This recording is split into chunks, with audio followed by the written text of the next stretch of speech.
14 ফেব্রুয়ারি 2024 বিবিসির খবরে জানানো হয়, লেবানন থেকে ইসরায়েলের ভেতর বিমান হামলায় অন্তত একজন নিহত এবং 8 জন আহত হয়েছে। ইসরায়েলের উত্তরাঞ্চলীয় শহর সাফেদে বুধবার এই হামলা চালানো হয়।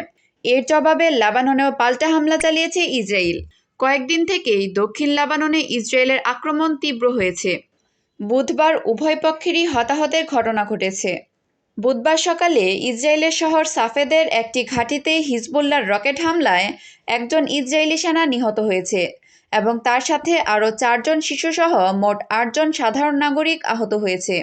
এদিকে লেবাননের সিভিল ডিফেন্স জানিয়েছে, দক্ষিণ লেবাননে বুধবার সন্ধ্যায় নাবাতিয়ে শহরের একটি আবাসিক ভবনে ইসরায়েলি হামলায় 2 শিশুসহ একই পরিবারের 4 জন সাধারণ নাগরিক নিহত হয়েছে। বিবিসির খবরে আরও জানানো হয় যে লেবাননের বেশ কয়েকটি গ্রামে ইসরায়েলের মিসাইল আঘাত হেনেছে।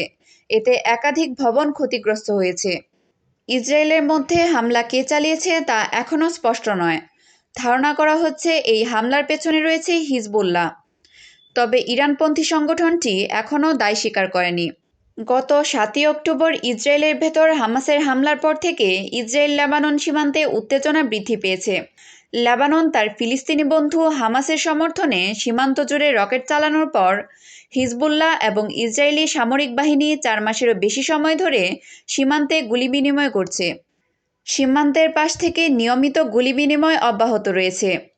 সেই ধারাবাহিকতায় বুধবার এই সংঘাতের খবর পাওয়া গিয়েছে।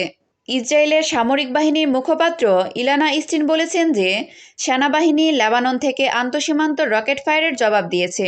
আবারও উত্তপ্ত হয়ে উঠেছে ইসরায়েল লেবানন পরিস্থিতি। দুই দেশের সীমান্তে আবারও ঘটেছে হামলা পাল্টা হামলার ঘটনা। ইসরায়েলি সেনাবাহিনী আইডিএফ-এর মুখপাত্র ড্যানিয়েল হ্যাগারি বলেছেন, ইসরায়েলি যুদ্ধবিমান থেকে লেবাননের ভিতর অনেক হামলা চালানো হয়েছে। ধারণা করা হচ্ছে লেবানন থেকে যে হামলা চালানো হয়েছিল তার আসল টার্গেট ছিল ইসরায়েলি সামরিক বাহিনীর উত্তরাঞ্চলীয় কমান্ডো সেন্টার। জাতিসংঘ মহাসচিবের মুখপাত্র এই হামলা বন্ধের আহ্বান জানিয়েছেন।